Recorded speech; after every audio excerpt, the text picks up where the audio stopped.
What a great song that was. That was Train. Play that song. Great tune. Nice tune that you can just relax and enjoy and listen to it and not overthink it and not get too emotionally attached. Just love it, you know? That's what we need to do. We need to just relax and enjoy the music.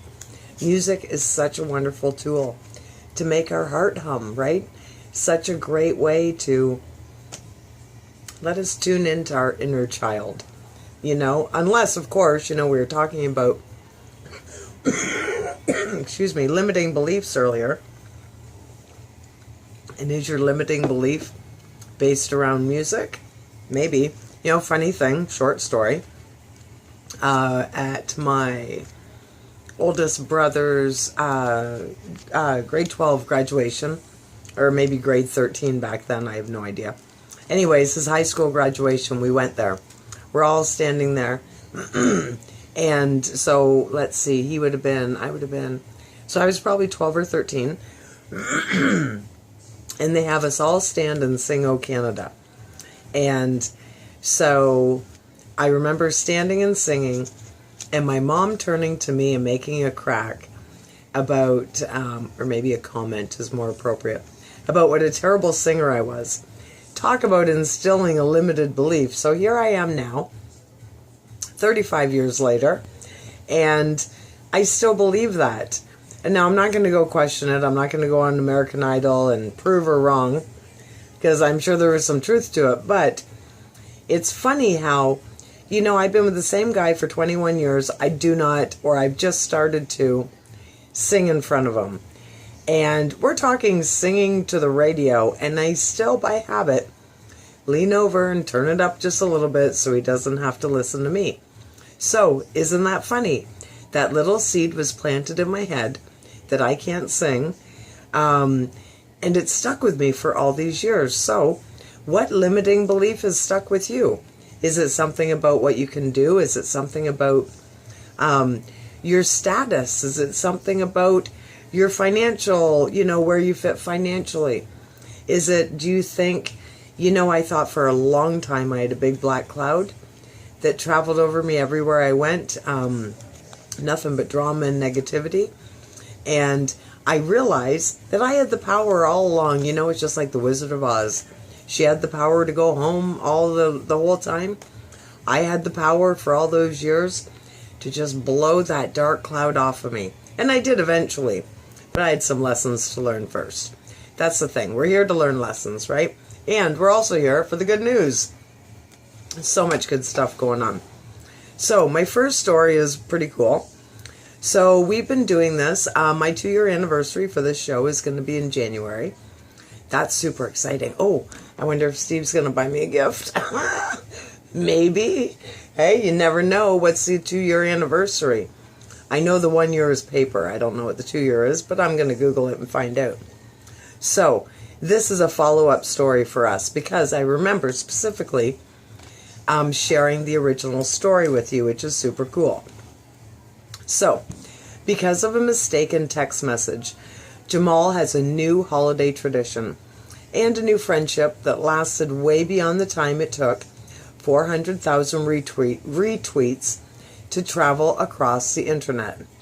Last year, the teen received a text message from a grandmother saying, "Thanksgiving dinner is at my house on November 24th, 3 p.m. Let me know if you're coming."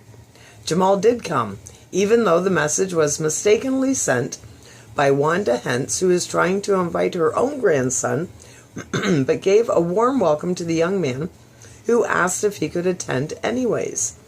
"Of course you can. That's what grandmas do. Feed everyone," she had replied.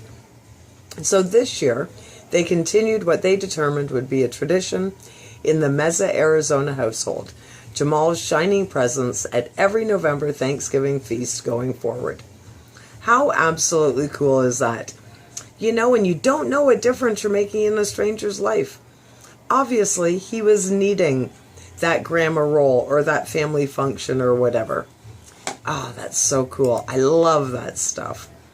Here's another really cool thing. You know, I teach a lot about the law of attraction, and I run a law of attraction workshop. And one of the things that I talk about a lot, especially when we're talking about finances, is don't limit yourself to where you think the money can come from, right? It doesn't have to be something tied to an hourly performance. It doesn't have to come from something you're counting on, whether it be like a government check or something. You just never know. You have to be open to receive from any source at all. Don't close yourself off. Just be open. Maybe some random person's going to leave you some money in a will. Maybe you're going to be in the right place at the right time. Maybe you're going to buy the winning lottery ticket. Who knows? Well, this is a story right up that alley. Very cool. 6 years ago, Lauren Kreitzer was living in a shack and scraping by on $200 disability checks from a car accident in 2007 that cost him his leg and left him out of work when he saw a television segment that would change his life. The native from Leona Valley, California, was watching an episode of Antique Roadshow when he saw a rare Navajo blanket that was worth $500,000. Kreitzer was shocked because he happened to own a Navajo blanket that looked identical to the one on TV. According to Kreitzer, the blanket had been passed down through his family from generation to generation since his great-grandfather got it in the 1800s. After his grandmother passed away, his mother and sister had pillaged the entire house and left nothing behind except for the dirty blanket. Upon seeing the Auctioneers episode, Kreitzer took it to several antique organizations only to be turned down. Despite the rejection, the determined amputee took the blanket to John Moran Auctioneers in 2011, and he found out he had struck gold. Moran and his team told Kreitzer that conservatively, the blanket was worth at least $150,000. Oh my gosh. When Kreitzer agreed to put up the blanket for auction, he says that he prayed for at least enough money to get a better house.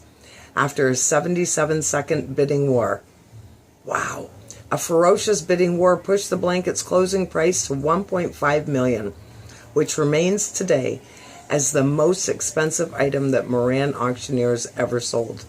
After taxes and fees, Kreitzer was given $1.3 million. Oh my gosh. So imagine, here he is, wrapped up in the $1 million blanket, going without food, right? That is absolutely amazing. What an awesome story. So very cool.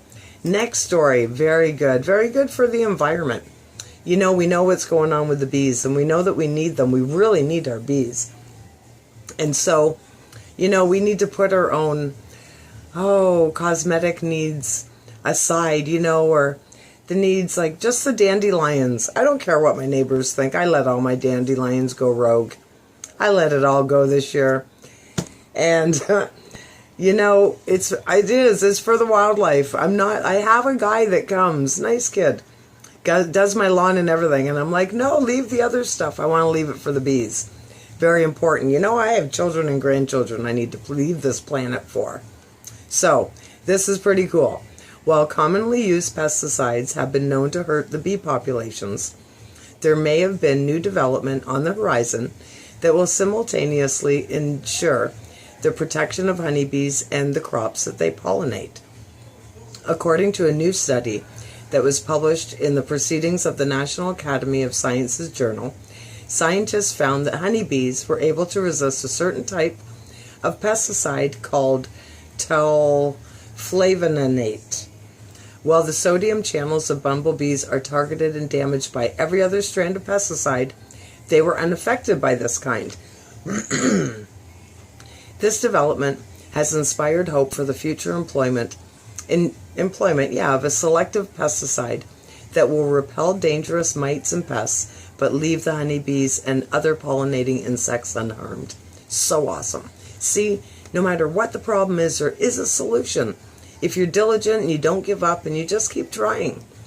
For the first time, we are showing that unique structural features in bee sodium channels interfere with the binding of tau-fluvinate to bumblebee sodium channels, said Professor D. Dong, an author of the study.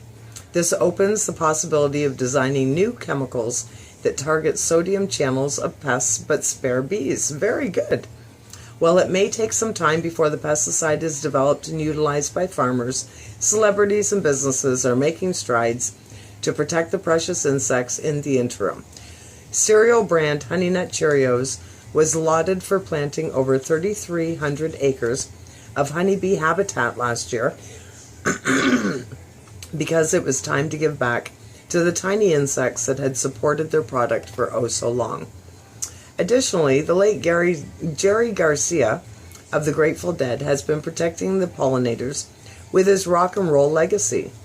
Jerry was an environmentalist who advocated for the preservation of the rainforests and the coral reefs, said Menasha Garcia, Jerry's wife and co-founder of the foundation. It is a blessing to continue his work in his honor. Isn't that awesome? I had no idea. Very, very super cool. And then our last story today is about a random act of kindness. You know, random acts of kindness, one of my favorite things. They can be in so many different shapes and forms. You can buy somebody a coffee in a drive-thru, or just hold the door open for somebody. You know, you see somebody coming along with a stroller, a young mom, she's going to appreciate you holding that door open for her. I know I sure did. It's amazing how rude people can be. So if you have an opportunity to do even just a little something for somebody, do it. You know, even waving at somebody. I drive all over the place speaking to people, and I'll see a farmer. I wave to them. They're probably like, who's that chick? I don't even care. I just wave. I figure, you know, they're out there. They're working the farm. They're working hard. They're doing their thing. Some farmers, like if that's all they do, they don't have that much human interaction, right? So I wave at them. Why not? You know, worst thing that happens is I confused him and he thinks I was somebody maybe he knew. I don't know. It's a funny world we live in when people get confused by a random person being nice to them, don't you think? So, last story, very cool. Kate McClure had never run out of gas before. So when she pushed the limits of her fuel light and found herself rolling to a stop outside of Philadelphia with an empty tank last month, she was nervous. She was about to start hiking to the nearest gas station when Johnny wandered up to her. Johnny, who is a homeless veteran of the U.S. Marine Corps, asked McClure if she was okay. He saw me pull over and knew something was wrong, says McClure. He told me to get back in the car and lock the doors. That would freak you out alone, wouldn't it? A few minutes later, McClure saw the veteran returning to her car with a gas can in hand. Not only that, but he had used his last $20 to buy the fuel. Wow, what a guy. Though she did not have cash to repay Johnny's kindness that night, she had been regularly stopping by his street corner so she can drop off warm clothing, water, money, and food, all of which he shares with his two other homeless friends. While these good deeds might be enough for some people, McClure became determined to continue helping her new friend. I wish that I could do more for this selfless man who went out of his way just to help me that day. He is such a great guy, and talking to him each time I see him makes me want to help him even more and more. McClure then started a GoFundMe campaign earlier this month to raise money for Johnny, and it's already raised over $40,000. Isn't that awesome? You know, there's so many good people in the world. I absolutely love it. With the money, I'd like to get him first and last month's rent in an apartment, a reliable vehicle, and 4 to 6 months' worth of expenses, says McClure. He is very interested in finding a job, and I believe that with a place to be able to clean up every night and get a good night's rest, his life can get back to being normal.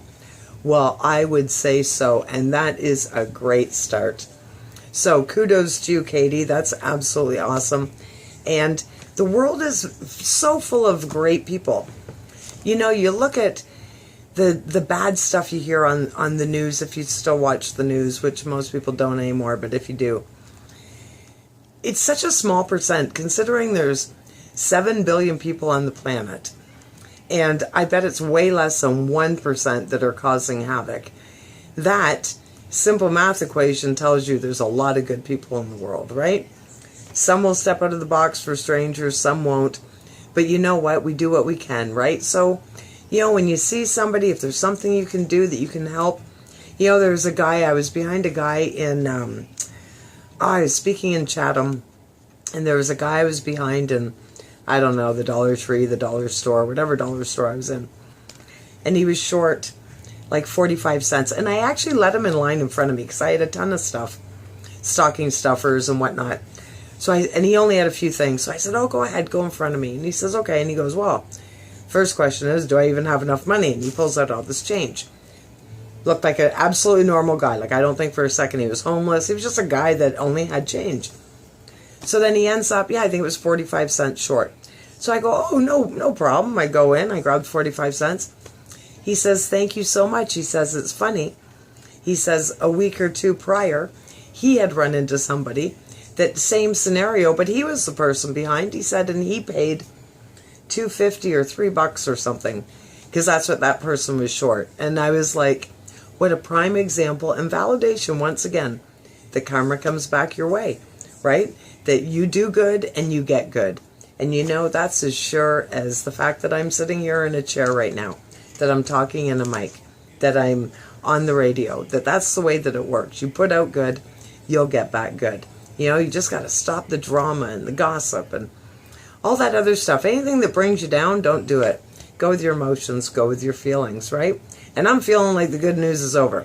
So thank you so much for joining me. All those articles will be posted on the Positive Power Facebook page for you to check out at your own convenience. And unfortunately, the stream's been down during the week. So this is the first time I posted good news in a whole week. So I've been jonesing for it. I bet you've been probably jonesing for it too.